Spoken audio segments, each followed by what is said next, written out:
Hey there guys, this is John Campea for The Movie Plug, here to give you my quick review for the brand new horror film, Sinister.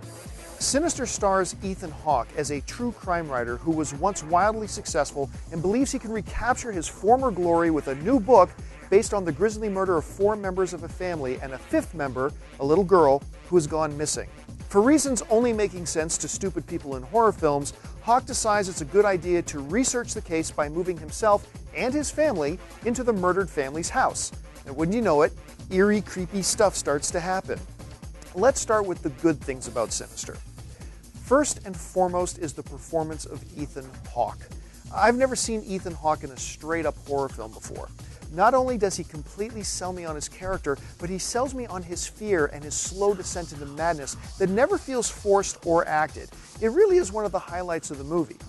Also, great horror films give you a story outside of the horror elements of the film that give the movie a depth and a relatability to the experience. Sinister is almost as much about Ethan Hawke's desperate attempt to recapture success as it is about the demon Bagul, and as a result, you're more immersed into the reality of the movie, which only makes it more creepy. Speaking of creepy, Sinister is it. Creepy.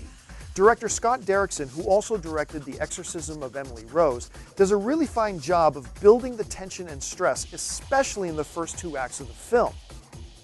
On the negative side of Sinister, I found the single biggest mistake of the film was made in a simple short shot that you actually see in the trailer. Ethan Hawke is on the phone with his open laptop behind him, with an image of the demon Bagul on it. As Hawke is talking on the phone and looking away from the image, the demon's face unfreezes and turns to look at Hawke. To me, this killed the tension in the movie. Part of what was making Sinister so creepy up to that point was the beautiful subtlety of the horror. When Bagul's face turns on the computer, it almost feels like a joke. The subtlety was gone, and the movie was never able to recover it from that point on.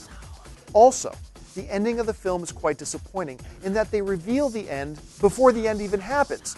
Without giving too much away, think of the classic ending of The Usual Suspects, when it's revealed that Verbal Kint was actually Kaiser Soze. Amazing, right?